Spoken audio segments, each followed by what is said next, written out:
Hey everyone, ready to really nail that IELTS speaking exam? We're tackling the hometown section today. Yeah, it's more than just where you're from, right? Way more. It's your first impression. Like that first chance to just show off your English skills. Exactly. Natural and conversational is the key here. So no pressure then. Well, a little pressure maybe, but we can help. Right. That's where we're doing this deep dive. Absolutely. We've been checking out this podcast. IELTS Mastery, yeah. They break down what the examiners are looking for. Which is helpful, because sometimes it feels mysterious. Right. Like, what are they actually grading on? They call them the 4 pillars. What was it again? Fluency and coherence, lexical resource, grammatical range, and accuracy in pronunciation. Whoa, okay, that's a mouthful. But like broken down, it makes sense, right? It does. It's all about communication, really. Yeah. Fluency and coherence, that's like just talking smoothly. Pretty much like a river, no getting stuck. I can picture that. Keep it flowing.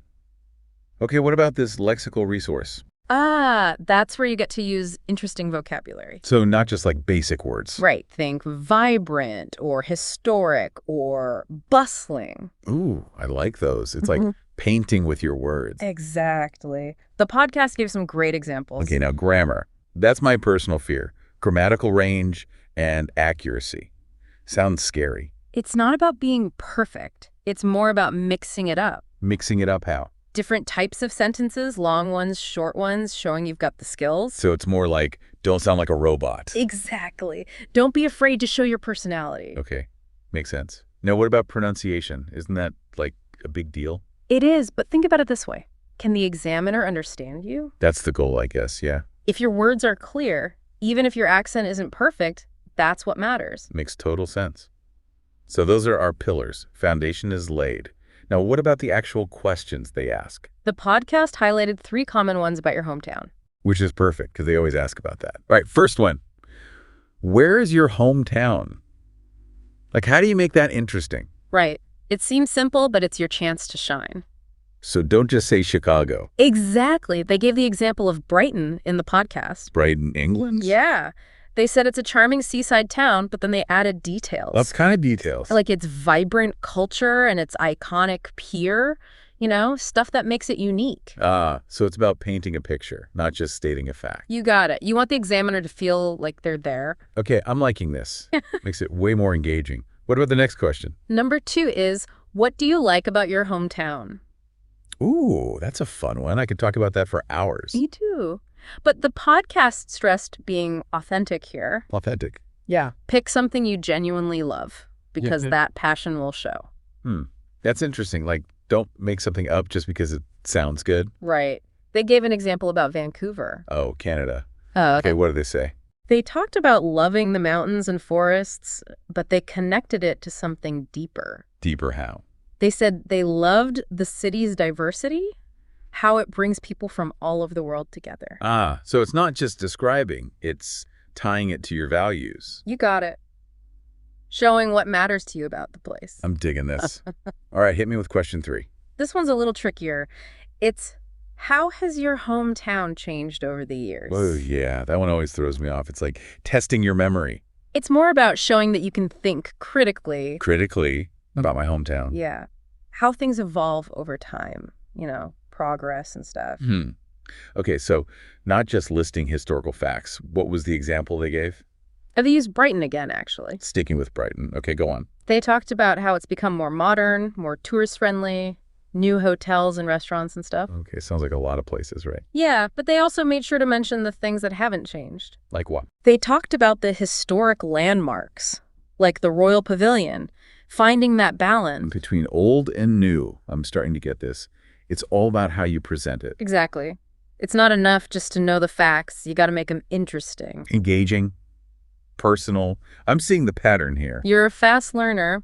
But we're just getting started. There are some, insider secrets we haven't even touched on yet. Ooh, secrets. Now you've got my attention. These secrets are more like strategies, really. So like things we can use in any conversation. Totally. It's all about communicating well. Right. Exactly. So it's useful even beyond the IELTS. I like that. Okay, what's the first secret strategy? First one's expanding your ideas. Like not just giving a one-word answer. Right. Remember how they described Brighton's pier? They didn't just say it's famous. They went into detail. Yeah. About the atmosphere, the amusement park, all that. Exactly. They painted a picture with their words, made it come alive. Yeah, instead of just like reading a boring fact. Yeah. That's the idea. Engage the senses, Make the examiner feel like they're there. Okay. Details, got it. What's next one? Descriptive vocabulary. Think of it like spices for your language. Spices. Okay, I'm intrigued. Instead of, the food is good, you could say, the aroma of freshly baked bread fills the air.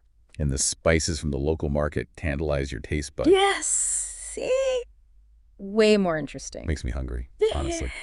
Okay, so we've got details, we've got vivid words. What's the final secret? This one's important. It's called staying natural. Natural. But isn't this a formal exam? It is, but if you try too hard to sound formal, it can backfire. Like you end up sounding robotic. Exactly. The examiners want to hear you, your personality, your thoughts. So it's about finding that balance, right? Yeah. Prepared, but not like reading from a script. You got it. Authenticity is key. All right, now how do we tie all this together? Like for those specific hometown questions, is there a structure we should follow? The podcast recommended a simple one. Direct answer, colorful details, and personal connection.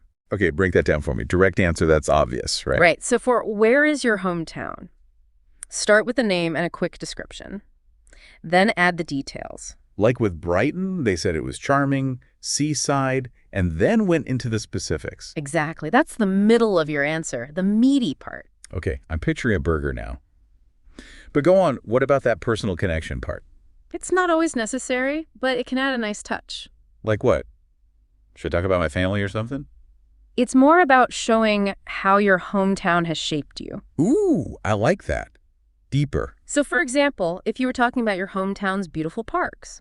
I could mention how those parks inspired my love of nature. And how that led you to study environmental science. See? It's like a little story with a beginning, middle, and end. Exactly. Yeah. And it shows the examiner who you are beyond just the facts. Wow, I'm really starting to get this. It's not just about the place, it's about ME.